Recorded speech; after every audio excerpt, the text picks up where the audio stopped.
Hey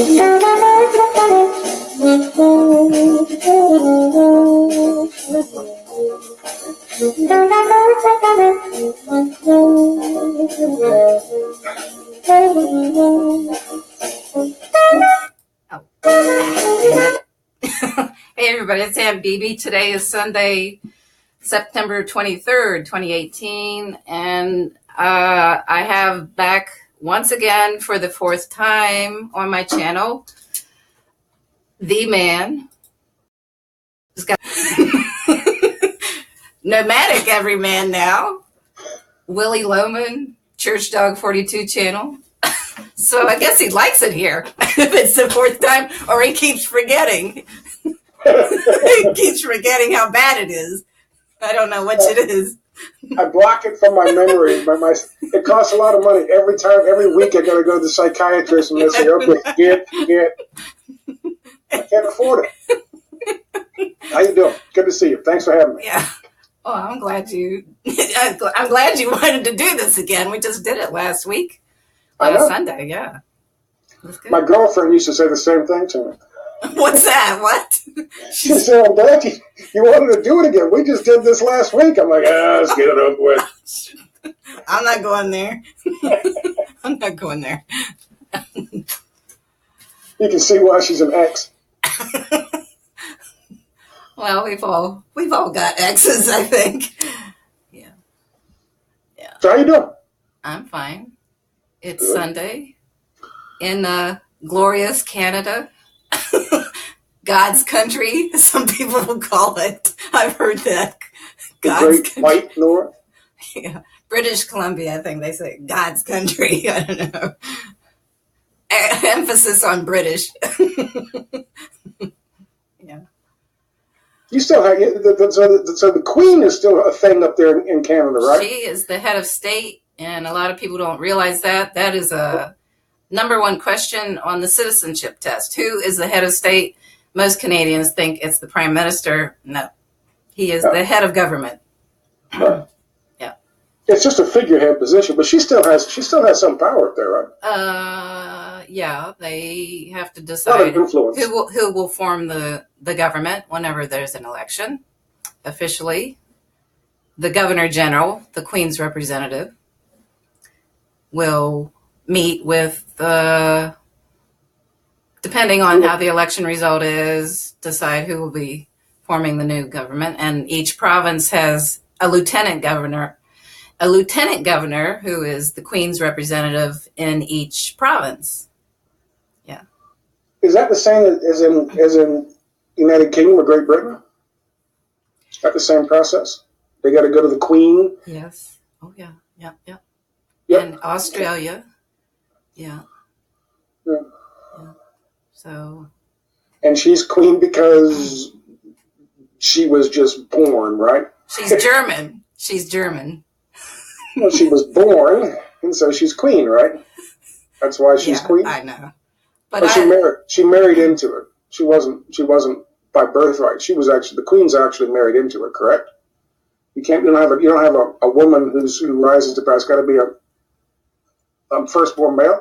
Well, I guess it could be if the firstborn is female, if the firstborn is woman. I don't know her history, so I'm just asking. Well, her father only had 2 daughters. What? Okay.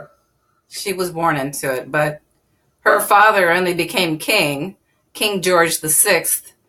Only reason he became king is because his brother, Edward, who became the Duke of Windsor, had abdicated.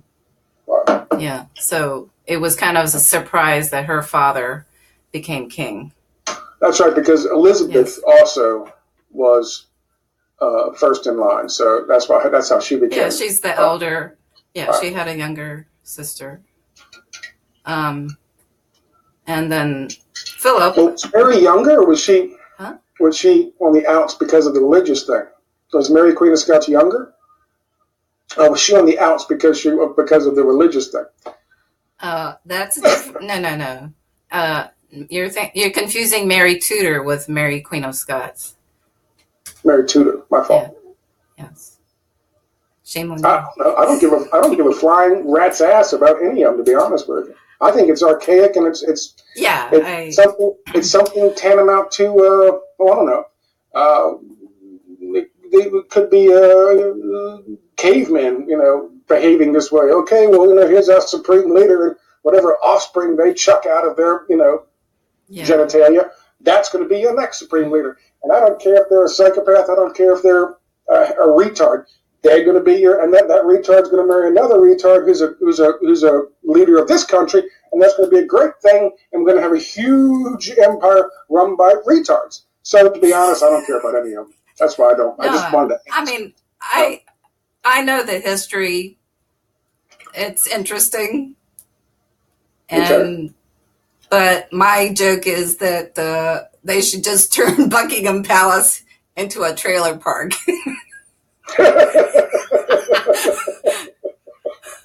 It's like having the Trailer Park Boys. It's the royal family. Come on to Buckingham Park. Come on over. Get some warm beer. There's a guy with a furry hat. Go hold your coat. Because, there's just, they don't behave like they get away with so much more.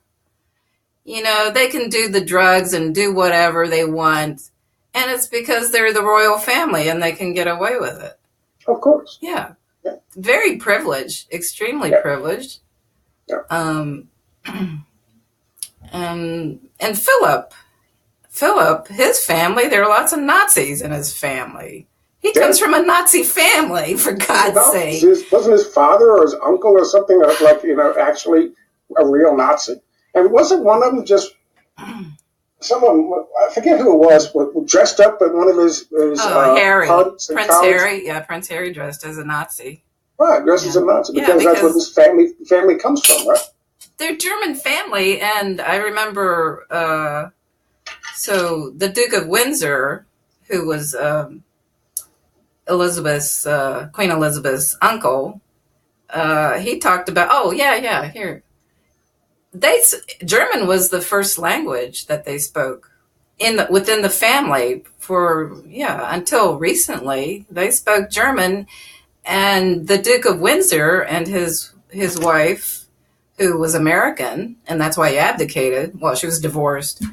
They were cozy with the Nazis. Oh yeah, they were basically Nazi spies, and the theory is that that's why they were more than happy to see him go. Because, they were Prescott Bush, part of our royal family, one of the patriarchs of our royal family, one of the royal families here. Prescott Bush was called a Nazi banker in a Senate investigation. Was a Senate hearing back in 1930s, 40s, and forced to pay $1 million for trading with the enemies. They gave it back to him, of course, but he was a pure Nazi. Oh, yeah. A lot of the corporations, U.S. corporations, dealt with the Nazis, had no problem dealing with the Nazis. IBM, Ford, Yeah. Time magazine made Hitler Man of the Year twice, didn't it? Yeah, but I don't know. They do that sometimes with people. It's not necessarily an indication that they're good people. It's just that they're big news. I think it's the big newsmaker of the years. I think back then they figured that was when they thought they were good people because they liked his business model. They were people admired the Nazi regime because it was very efficient. Very efficient. Yeah. I don't know. And supposedly it turned around, the German economy. Our banks turned around the German economy, but what they did was, from what I understand, they had this little thing about, concentration camps and slave labor. And that makes it easier to turn the economy around when then you start exporting that to the surrounding countries. And big bankers like, hey, this guy's getting away with this shit. I like him. So we're going back to the Nazi business model again. I know. We always go back to the Nazis. Why is it? So what are we talking about today? What do you want to talk about? Well, I had some questions from a viewer who watches your channel, mine, and she happens to live near me in Bellingham, Washington, and I think her name is Anne, but she uses her boyfriend or husband's YouTube account, so I have to remember, oh, it's not him, it's Ann. Anyway, she watched her video last Sunday and had some questions. Okay. So I'm going to minimize this so I can see. So she had one long question. I have to tilt my glasses so I can read it. Okay. You guys mentioned controlled opposition, where people fake who they are and or what they believe to destabilize progressive movements. I think that might be a big problem right now. It was in the 60s and 70s. Oh, it was in the 60s and 70s. You guys probably know more about it than me. What do you think we, meaning progressives, should do about it? How do we deal with it? How do we know it when we see it? And how do we not go around distrusting everyone? Should we distrust everyone? The campaign in the 60s and 70s was very effective. We ended up with Reagan, and almost everyone jumped aboard that whole ideology, and we seem to still be stuck in it really. So just wondering what you guys think. Is it being used? If so, what ways might they have tweaked their techniques in the digital age, and what should our response, if any, be our response, if any? Okay. One long question about... Well, that's our show, folks. Thank you very much. You want me to read it again? There you go. There's 45 minutes of one question, and thank you. Dang it. That was a long... It was actually a bunch of questions, but the same theme. What do you... What do I think? Okay. Well, I remember we kind of discussed this. I don't think I've been criticized for, doing videos about progressives. And people obviously suggested that I should not be criticizing or attacking people who are on the left, like me. And I told them, my reply was, well, that's cult-like thinking. I'm not in a cult. I can question anyone. It doesn't matter which side they claim to be on, left or right or whatever. If I think they're spreading some bullshit or propaganda, I'm going to call them out on it. So everybody is fair game as far as I'm concerned. Even you, Scott. Even you. It hasn't come to that though yet, but just wait. Well, while I still have some credibility here, let's see. I think I agree with what you're suggesting. We don't give anybody a pass simply because they claim to be a progressive. Yeah. And goodness knows there have been without rehashing Jamal Thomas, situations with certain people who will remain nameless, Jamal Thomas. But without rehashing that, the point was we have to bring people, and we find people who are saying things that are erroneous, Jamal Thomas, or things that hurt overall in terms of saying things like we got to support the Kurds and breaking off a piece of fucking Turkey and giving it to the Greater Kurdistan Project, which is a neoliberal, neoconservative project from way back, the antithesis of what a progressive really should stand for.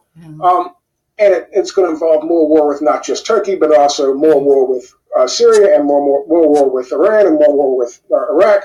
And, of course, possibly an even wider war expanding beyond that if you don't think Iran's just going to hand over, 25% of their country. So, aside from that, there's a reason that you have to hold certain people, their feet to the fire, even if they're doing what they're doing by mistake. So what you're saying about, no, nobody is off limits. We talked about this before. If it was Jake Tapper saying these things, then we would go after Jake Tapper and people would pat us on the back for it. But because someone else, somebody from the supposed progressive side, Jamal Thomas, was the one saying this, then all of a sudden we got to get a slap on the wrist. You can't do that. Well, there's a hypocrisy there. We all say that, when people get into lockstep and they start supporting each other for no apparent reason, we don't do echo chambers here. And we're not going to find a solution to any of these problems in an echo chamber. You don't find solutions to problems like that. You just find continuations of the same problem. Where you find solutions is when you can actually talk to each other and confront issues and work your ways through them. Now, if they're a real contributor to the progressive cause or to our cause, then they're going to listen. We'll get feedback, then we'll listen, and eventually we'll come to an understanding. That's how progress works, hence progressive. If they are not, and this is going to answer one of her questions, if they sidestep, if they toss out straw man, if they go with the ad hominems, if they start attacking, then that's typically a good sign.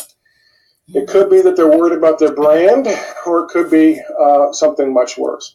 But specifically, today I did a video talking about Jimmy Dore and certain issues that I had with a video that he did, talking about a Ron Paul thing, talking about Syria, and how he's missing key.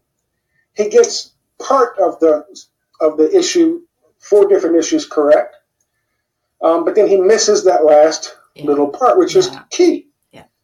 Right? I'm not going to go over my video that I did this morning, but if you look at it, you'll see. But again, I'm not attacking Jimmy Dore. I'm just trying to help expand his understanding.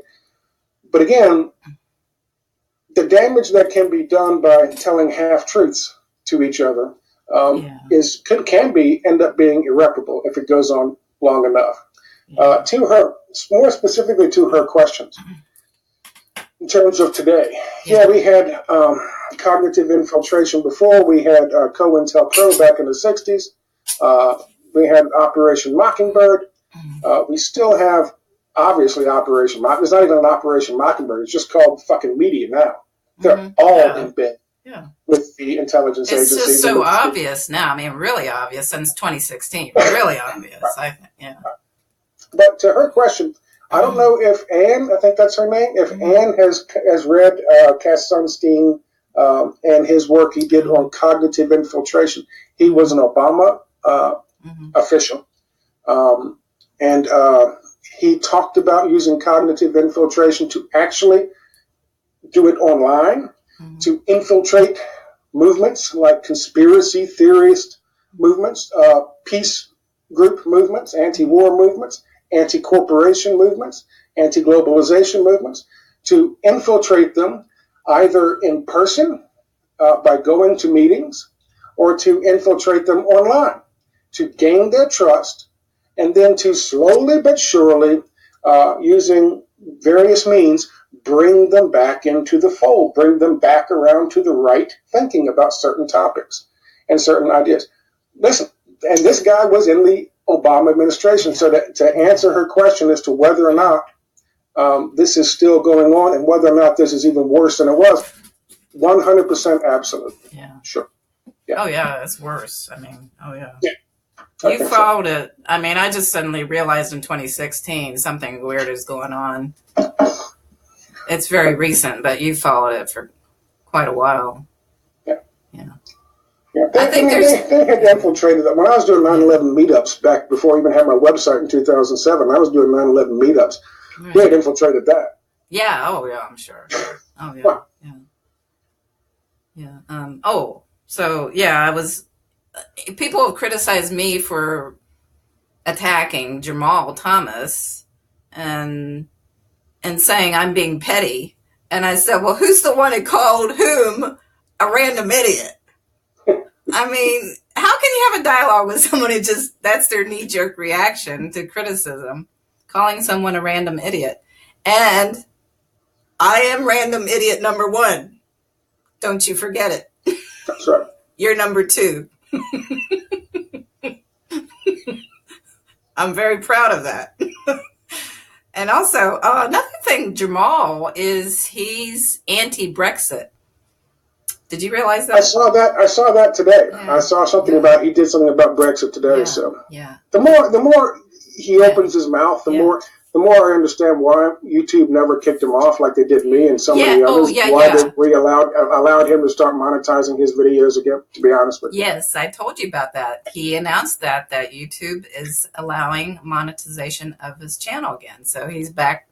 And to me, that spoke, it said, he's not a threat to the establishment. What? That's what I thought when I heard that. And as of recently, I mean, his making excuses for people like Alexandria Ocasio-Cortez and going along with, I forget who that politician was, who was clearly, in bed with, Israelis and Tel Aviv, and he's going along, promoting him. Oh, Tim Canova, Tim Canova. Tim Canova, right. Mm-hmm. So that's one way to tell them as well. If they're still out there doing their thing and YouTube is still allowing them to do it, and they've got X amount of, and they've never had a channel struck down. Richie Allen's had a channel struck down. Yeah. He does good work. Yeah. World Socialist websites had their channel struck down. I think Black Agenda Report. Did they? Their channel was struck down a long time ago. Oh, I didn't know. Okay, really? Wow. Yeah. Okay, I didn't know that. They've got another one up now, I believe. I'm not sure, but I think it's kind of easy to tell. And the other thing is, I don't want to put it this way, but look, as I've said before many times, pimping ain't easy. And if you're going to try to do this kind of thing, and you're going to try to push something that you don't honestly believe in, people will see it. People will sense it. Mm-hmm. People will pick up on it. Like Jimmy Dore today, I didn't get too mad at Jimmy Dore because, ultimately, I don't think he's a comedian. He doesn't think these things through. We're talking about long-term stuff here. You have to think these things through. It's like they were talking about, I'll give you just a brief example. I talked to you about this earlier. He's talking about the issue with, whether or not there was an investigation going on before, when the white helmets came out and said, oh my God, there's another sarin attack. And immediately Donald Trump launched these missiles. And of course, Ron Placone goes and he goes and everybody else goes, well, they should have. At least they did without even having an investigation.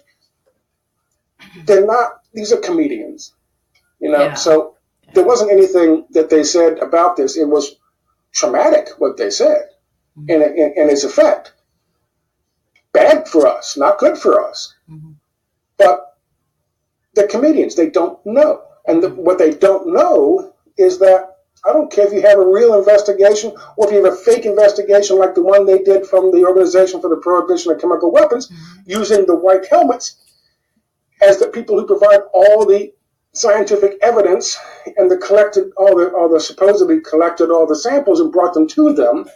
That's a phony investigation. Mm-hmm. So it doesn't matter one way or the other. It doesn't matter if it's an investigation. You still can't launch cruise missiles because there are things in the world and between nations called laws. Mm-hmm. It's international laws. And the international law says you have the investigation, you find out what happened, then you go to the UN Security Council and you present your case and they vote up or down. And if they vote up, you take some action. If they vote down or someone vetoes it, then you don't. And your investigation doesn't mean jack shit. Mm-hmm. But the way they were framing it, today's video, was that, well, if they waited for an investigation, then they could have launched these things. Yeah. That's my point. They don't understand that, and it wasn't like they did it on purpose, but they don't. They're not researching. Yeah, that a country or a couple of countries can't unilaterally decide to attack another country because the same thing could be said for if like Syria decided to attack the U.S. just because they didn't like whatever's going on in the U.S. Right. Then all hell would break loose if that were the rule in the world. Right. If anybody can just arbitrarily attack anybody else and bomb anybody else anytime they want to because they thought they were treating their people wrong, we have 2.2 million people in prison. Mm-hmm. More than any other. I think the top three below us, you add them together and they have less than 2.2 million people in prison. Yeah. And we're privatizing the prisons. Do you think that could have enough? Could you think another country looking at that could go, they're attacking their own people? Yeah. Right? Yeah, and actually, I think that's, anyway. So the point is, plus, not only is it against international law, it's also, by the way, against ours. Mm-hmm. So, no, you can't just have an investigation and say, okay, we had an investigation, now I can launch the message. it doesn't work that way. And what they were saying and the way they were saying it and the way they were framing it made it seem like that was the case.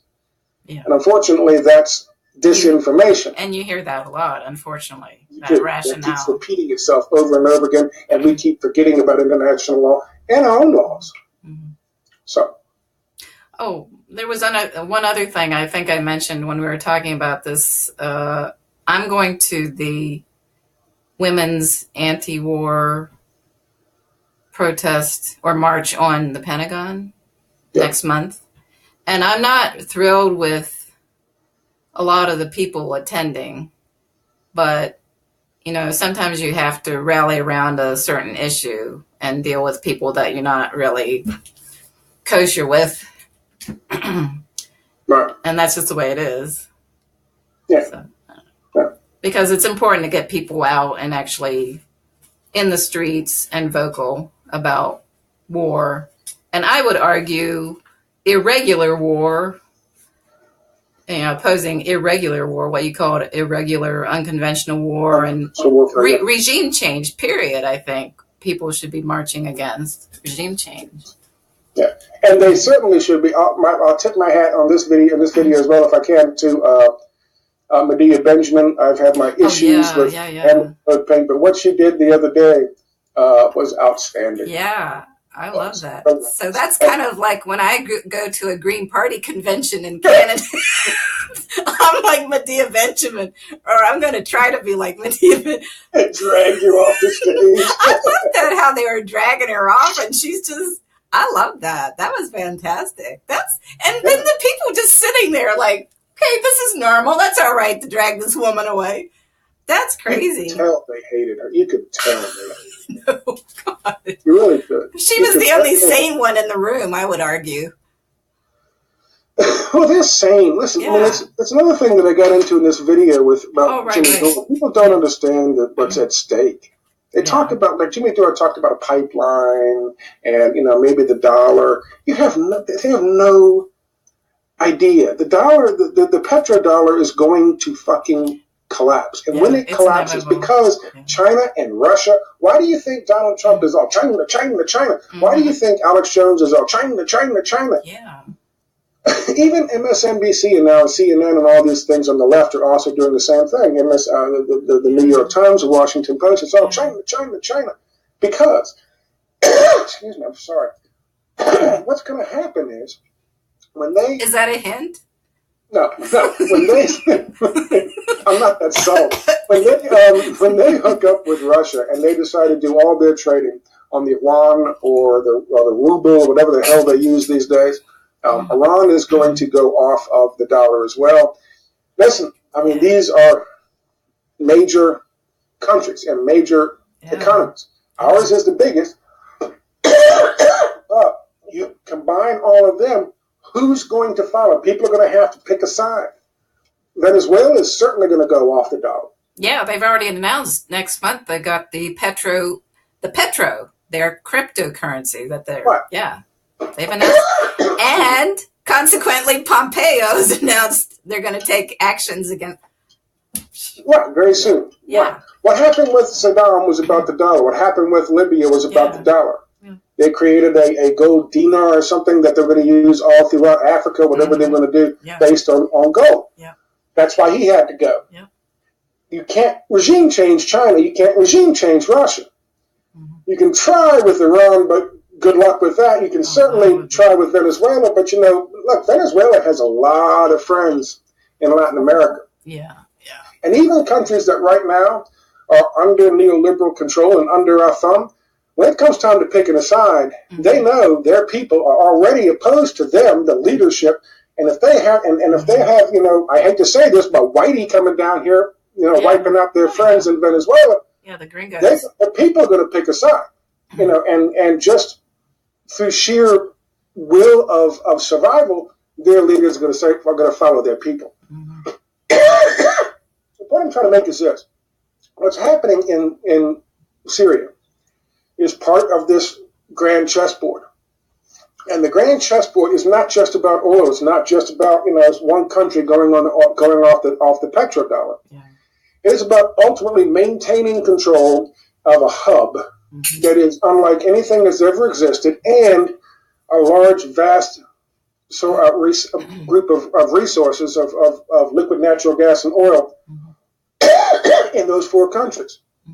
The power that will seize for the people who control that Kurdistan will be immense, and it'll be immense enough to make sure that everybody stays on the petrodollar.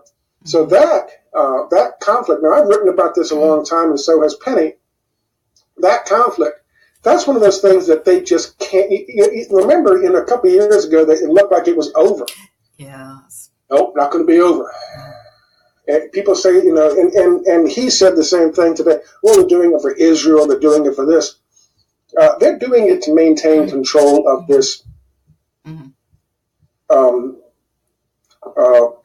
complete situational dominance that they talked about way back when during the Bush administration. Yeah.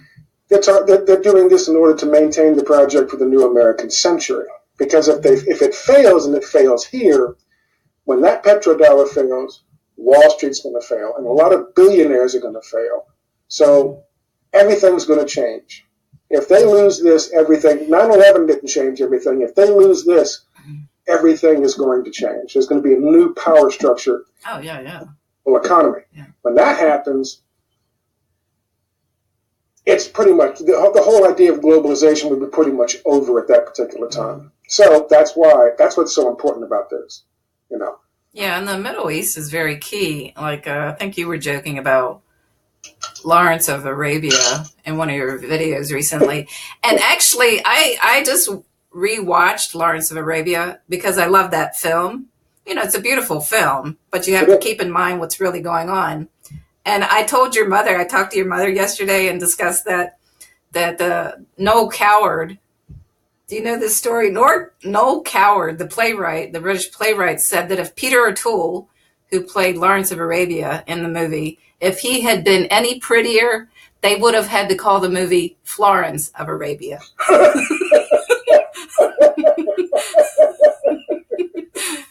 Because Peter O'Toole is very blonde and, looking very dashing and handsome in that film. But anyway, so I watched that film and I decided they should rename it Lawrence of the Wahhabist Islamic State. But it's all about how they wanted to take down the Ottoman Empire. Yes. And France and Britain would move in and split up Arabia. People forget, like Syria, what's now Syria, Iraq, I guess, Syria, Iraq, Lebanon, Palestine, and Saudi Arabia. That was all Arabia. Was all Arabia. I don't know about Yemen, and maybe, I don't know about the southern part of the peninsula. I don't know. But that was all Arabia. And so Britain and the UK split up Arabia after they took down the Ottoman Empire during World War I. And it's all about control of the Middle East. Yeah. Very important area in the oil and resources. Yes. Yeah. Extremely important.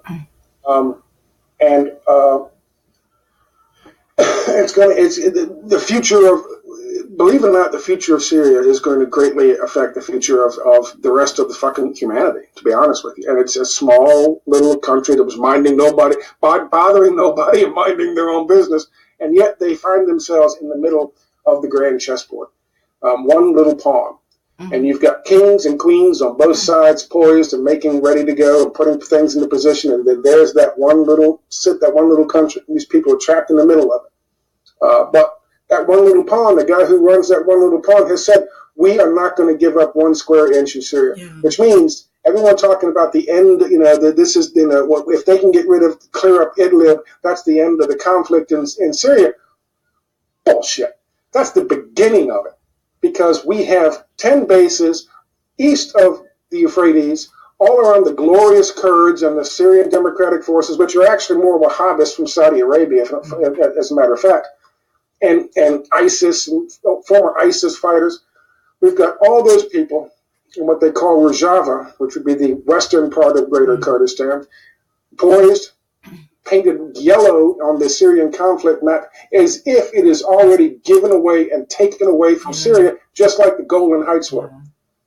So everyone's saying, and again, this is something that came from Jimmy Dore and his progressives today, more disinformation. Once that Idlib thing is done, well, it's over. They've won. Oh, yeah, they've forgotten the whole eastern part of the country. Yeah. Right. 40% of the country is occupied right now by the United States and their proxy warriors, their unconventional warfare proxies, the Kurds. 40%. Yeah. So once that's done, then the real war starts. And that's where the oil is. Syria's oil. And that's where the oil is. Yeah, right. that's where the oil is. Yeah. Exactly. Yeah. So no, once that's done, that's when the war starts, and that's when it's going to get really nasty. Because instead of okay, maybe this is not going to go so well, maybe we should pull our troops out. We're pushing more troops in. Yeah, they will throw everything but the kitchen sink at that conflict. Right, because we just explained, we just talked about how important that is to these people. Yeah. Yeah, it gets really bad at the end when they realize that they could lose, so they will pull out all the stops to... before this whole Syrian conflict started, there was a documentary, a BBC documentary I saw on TV. It was called Syria School. It was very interesting. Yeah, it was just a documentary they did about a school in Syria. And this was before the conflict. It was very interesting. There were Iraqi refugee children in the school. And it came out that they did some things that they had picked up. So I think Bashar al-Assad's father, Hafez, well, there used to be very close ties with North Korea. And they were doing things in the school that they had picked up from the North Koreans. And that was interesting. Yeah, there were close ties there between Syria and North Korea. Yeah. That was interesting. Yeah, I never realized that as well. But there are close ties of Syria and North Korea. Mm-hmm. You know who North Korea? What side North Korea fought on during World War II? Oh yeah, the Allies. Yeah. Oh yeah, they were very anti-Japanese. That was the anti-Japanese resistance was North Korea. Yeah. Yes. Oh yeah. So and here we are trying to demonize them and bomb them back into the Stone Age. Yeah, the whole image of North Korea is very deceptive. Like they make it seem like it's very gloomy and people were starving and all this. And but a lot of Japanese tourists go to North Korea, so it can't be that bad. Well, Dennis Rodman went to North Korea. Yeah, I know, and he had a great time with Kim Jong-un. I know. Right. Kim Jong-un, he went to school in the West. So, what kind of commie is he if he went to school in the West? Seriously. I don't think there's really, I could be wrong. I guess the closest could be North Korea, but I don't think there's still a communist country in existence. I mean, there's socialist countries. But Cuba certainly isn't communist. Venezuela certainly isn't communist. China isn't communist. China's fucking neoliberal capitalist. Yeah, North Vietnam. Vietnam. Well, there's just Vietnam now, right? There's not sorry. I'm sorry. I'm a child of the 60s. I still think. Vietnam flashback. So I don't think there is a communist country left. Maybe some smaller countries I don't know about, somewhere in Africa, maybe, I don't know. Well, people forget there used to be a North and South Yemen. Mm-hmm. And people forget all these things. Yeah. It's very interesting. Okay, what else are we talking about? Does she have any more questions?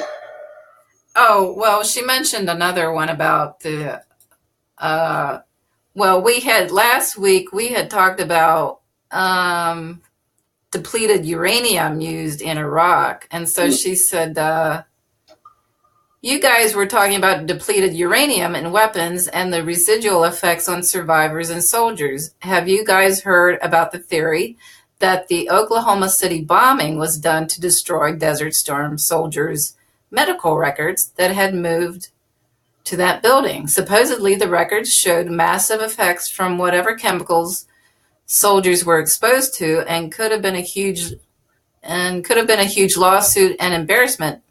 Yeah. Is that all bullshit, do you think? Just wondering. Anyway, that was your other question. To answer that, I'd say no, it's not bullshit, but it's not the reason they did it. Once they figure out, there's going to be a destruction of a building, they, remarkably enough, as coincidence would have it, over the course of several decades when these things take place, it just, by accident, they ship certain records to places where they know they're not going to survive. And they like the Enron and what is that? That toy manufacturer. There's these big major investigations and cases that were brought against Enron and this big toy manufacturer, and a couple of them, bunch of big corporate investigations taking place in 2000.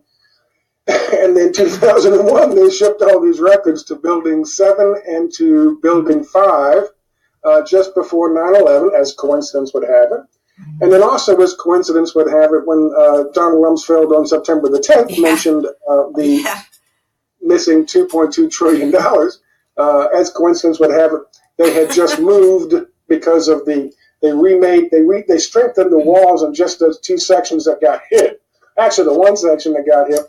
But they moved the accounting division and all those things to from the Pentagon accounting division and brought in people to investigate the missing conduct the audit. Yeah, they're going to audit. That just happened to be the exact same office they hit, destroying all of those records. So the lesson is never become an accountant. You're going to be a target. Listen, an auditor. I did an article and I reposted it on my website. But I did an article on that, talking about the coincidence of that, and I listed all the people who had died in the Pentagon, and 90% of them were accountants. Jesus. I mean, and a lot of them were civilians who were brought in as contractors. Yeah. I mean, it was horrible. And of course, Dov Zakheim was put in charge of that process and that investigation, and Dov Zakheim just didn't happen to be there that day in the office. So to answer her question, I don't think it's bullshit. It's not the reason they did it. They had other reasons back then, much like the Patriot Act that was passed and the Project for the New American Century that had called for its new Pearl Harbor type event.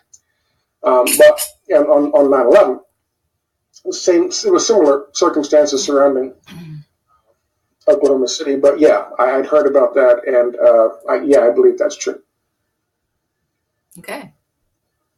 Well, Ann will be happy. She's been mentioned on this.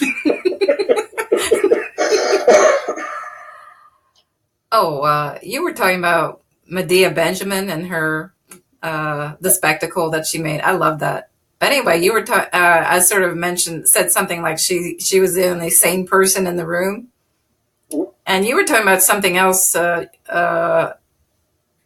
on your Twitter feed about how Marine Le Pen has been ordered to undergo a psychiatric examination for her political views. Mm-hmm. Yeah. So if you don't think the right way, they're gonna commit you, or Listen, I mean, like I said, I hate repeating myself over and over again, but that's the nature of repeating yourself, I guess. But I've been doing this for 11 years, and there's people who've been doing this a lot longer than me.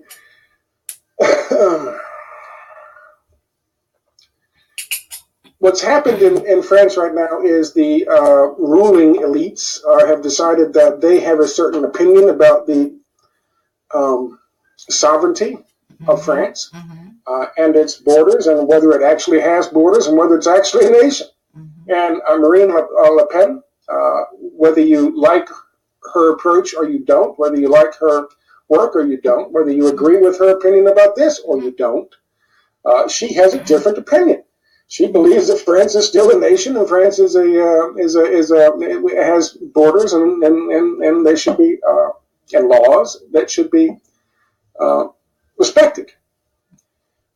So since they have a disagreement, they are now a French court has ordered a psychiatric examination of Marine Le Pen because she holds these beliefs that are opposed diametrically to her, and because, more importantly, because she has a large following of people So not that they would order psychiatric examinations for any Joe Schmo or whatever you would call a Joe Schmo in France.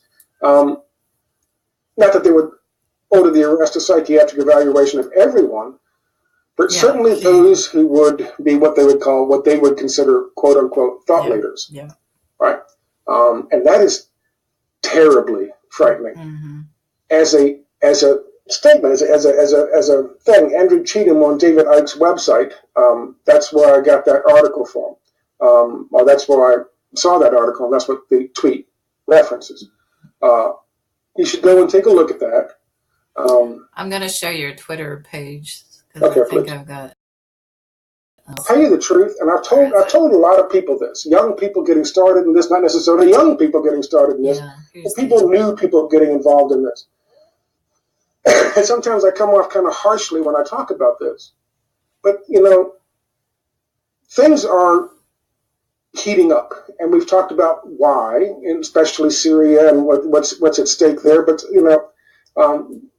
they are really losing control, and they're slipping away from them. Yes. So we see things like censorship and being kicked off PayPal, and now Alex Jones is kicked off PayPal, and so forth and so on. They are desperate. And as they get desperate, just like you just said a minute ago, they're going to do desperate things. And violating people's rights like this in France and tossing them into places for psychiatric examinations would just be the beginning of these kinds of things. So if you are someone who was thinking about starting, hey, you know what? I believe what these guys are saying. I feel the same way. I want to do something. I'm going to start up a YouTube channel. Might not be the right time for you to be opening your mouth and jumping forward and say, hey, look at me. I have this opinion. Unless you want the top bunk at the re-education center to hang out with probably some decent people. No. Probably some decent people, but still, you might want to rethink it. I mean, it might not be the best time to say, give me a psychiatric evaluation as well. Lock me up.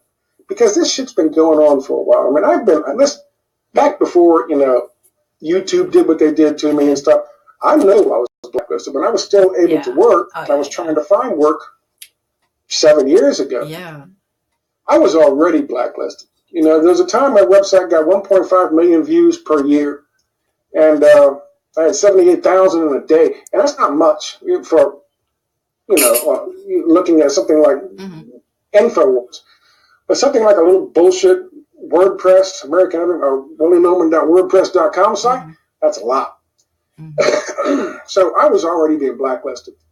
I've heard that from, there was another YouTuber I used to watch, a woman, and she said she was blacklisted too when she was looking for work. Yes. Yes. It exists. Yes. It does exist. A do not hire list is out there. Yes. Or there's several do not hire. Hell, they got proper knowledge. They have now they're publishing. Now they feel, good enough about this. Yeah. To actually be publishing lists and things like that online. So people can read them and see them, talk about them, naming names. I'm on a couple of these lists. I forgot which ones now that I'm actually on, but I'm on a couple of these lists. Well, I learned, for some odd reason on Twitter, Moon of Alabama had blocked me, and there was no reason for that at all. I couldn't figure out what was going on, and then I suddenly realized, I can see their tweets again. I'm not blocked anymore. And Abdul Hussein, who follows us both, tweeted out that there are block lists, and Moon of Alabama was probably using a block list. And I'm very proud of the fact that I was on a block list for Twitter. Yeah. Why would Moon of Alabama use a block list put together by Twitter? I don't know. Well, I don't know who compiled the list. Oh, okay. There are block lists, and it was really weird. There was no reason for me to be blocked.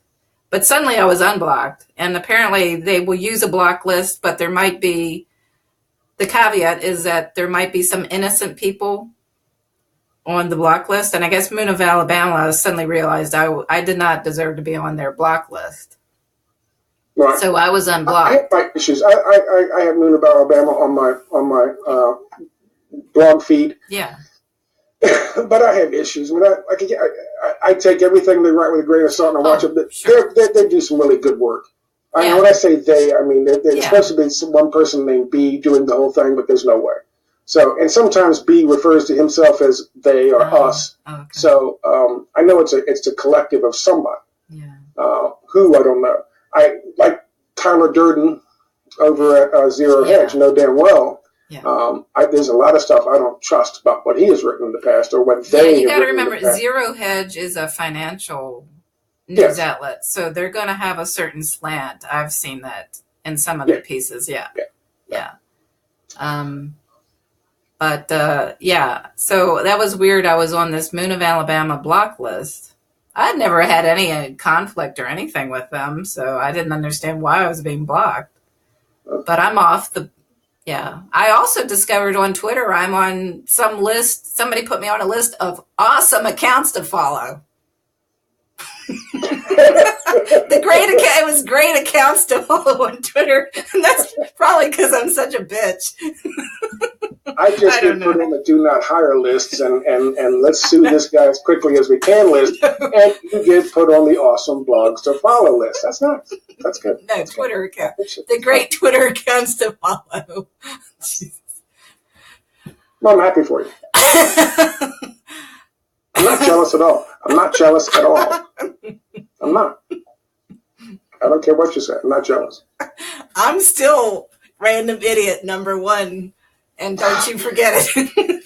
You're only random idiot number one because you make more noise. That's it. That's why you're random idiot number one. You're the squeaky wheel. I'm the bitch. You squeaked the most at him. I outbitch you. I outbitch you. You outbitch me.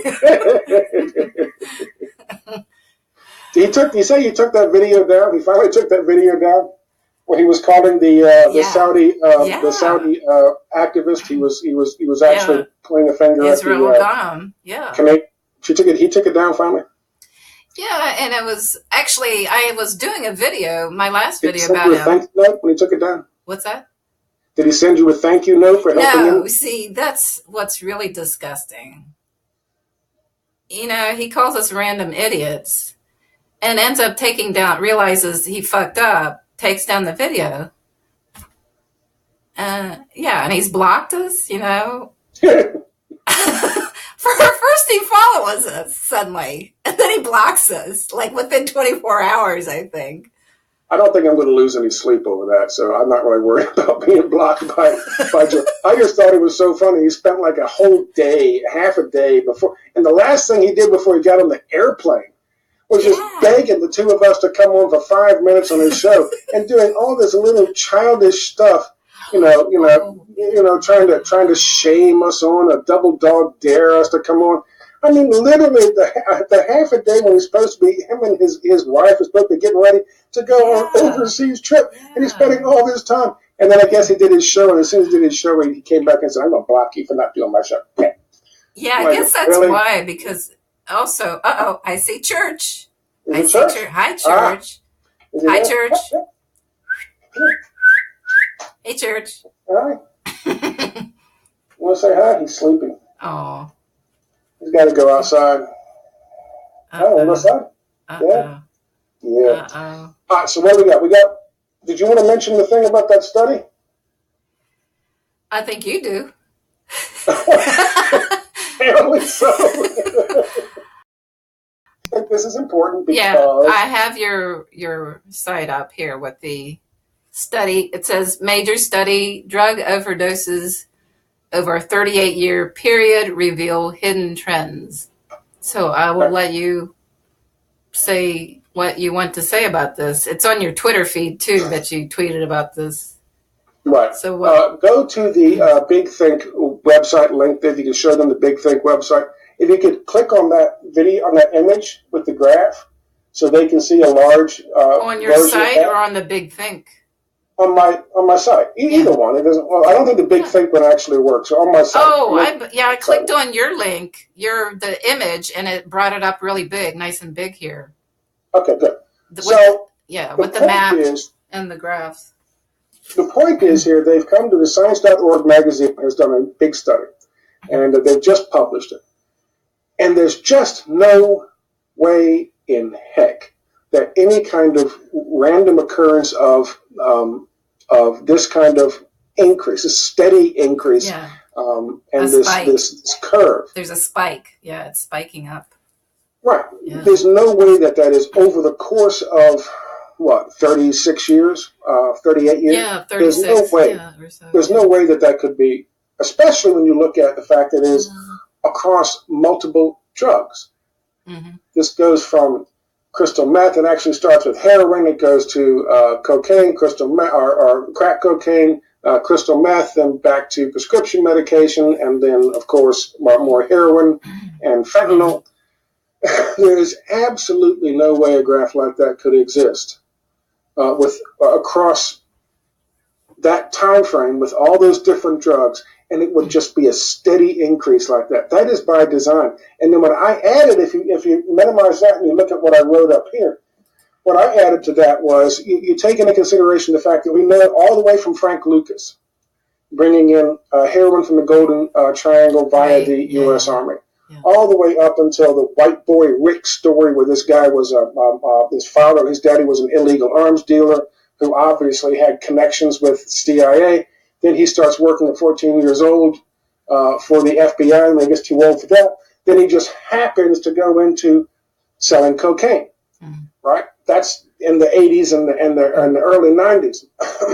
But all of these influxes, heroin, cocaine, crack cocaine, and now, of course, prescription medication being pushed by the pharmaceutical industries, and, of course, the heroin that we protect in the fields, in the poppy fields in Afghanistan. All of this shit's being brought in by the government. That graph is man-made. That is not an accident. That is not an occurrence or a random occurrence that happens in a society. There's no way in hell that is. And I think that's the point of this study from Science.org magazine. Yeah, the opioid addiction is really horrendous. And I have family in the U.S., and I think every single member of my family, they know somebody, either somebody in the family or they know somebody, often have overdosed, very young people overdosed on these things. Yep. So it's killing off a large part of that generation, I would say. I'm sure it's affecting all generations, but I don't know what you think. Do you think it's affecting younger people particularly hard? Maybe because of, the economy and the whole job situation is so terrible.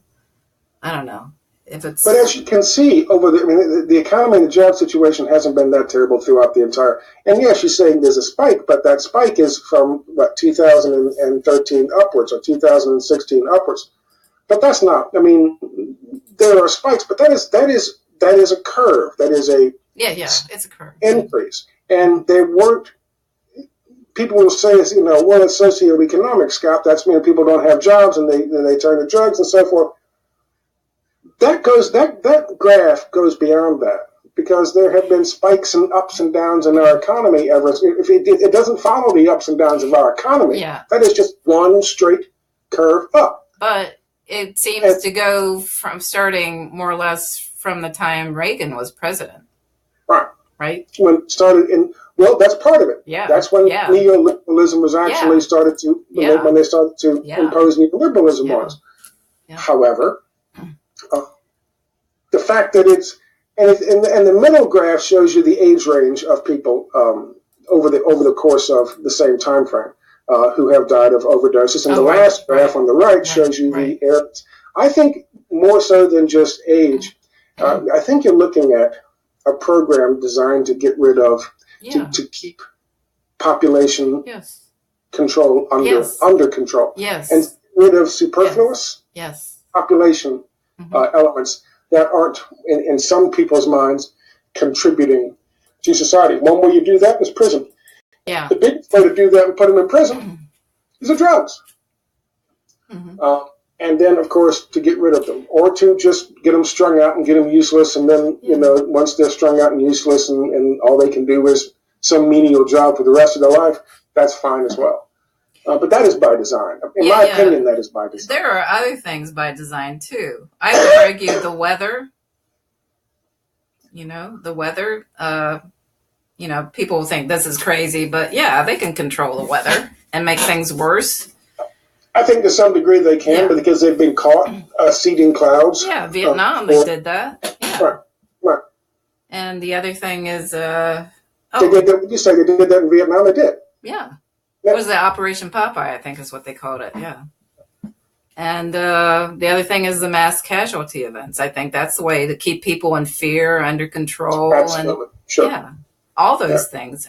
It's all about controlling people, keeping people subdued and constantly struggling, and so that they can't fight the powers that be. Or I don't know. That's just the way I see it. Yeah.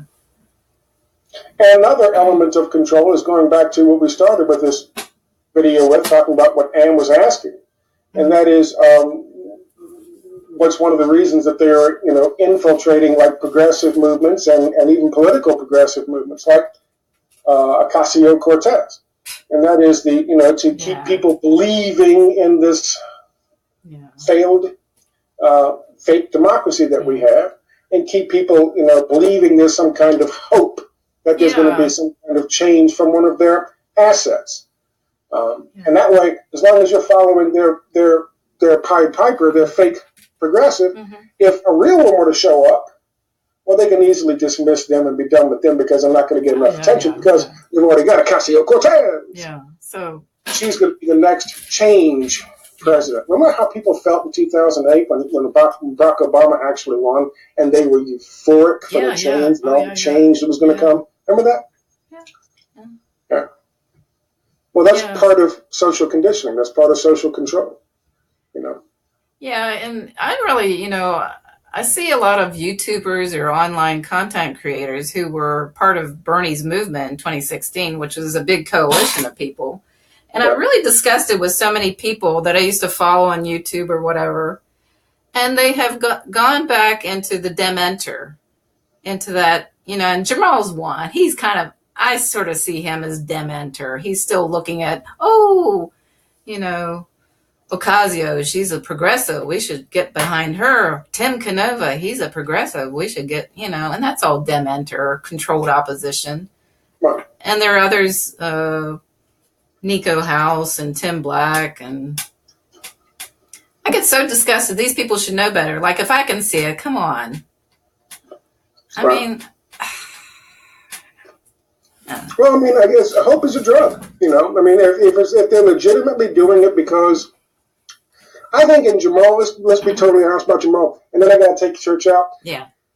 Jamal gave it up the other day when he was talking about making excuses for Ocasio-Cortez, and he specifically said, you got to give her a break, or he didn't say necessarily give her a break, but you got to understand why she's doing it. Mm-hmm. She's catering to two different groups. One group is the Dem exit folks, the people who were pissed off because Bernie Sanders and they more specifically were cheated out of the nomination, and people who are hardcore, firm left, real left, as you and I call them.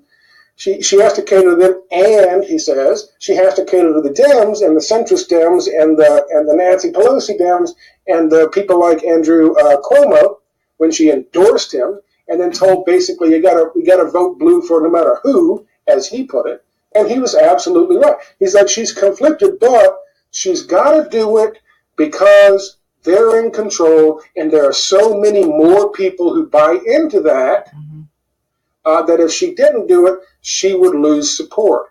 Mm-hmm. So if you extrapolate and you switch out, Jamal Thomas for Ocasio-Cortez, that might kind of start explaining why he has inclinings towards the real left and feels he needs to serve the real left and wants to serve the real left. However, he knows there's a bigger market of the fake left. Right? And he even said in that video he didn't believe the fake left existed. I don't think there's a fake left. It depends on what you call fake. Did he say that? Oh, I haven't heard. Oh, geez. Did you see that? Did you see him say that? I didn't catch that one. That there is no fake left. It depends on what you call fake and what your definition of fake is. And he was just doing all these mental gymnastics. He does so much. Bad for him. Yeah, he fence sitting. He does so much fence sitting. He goes back and forth.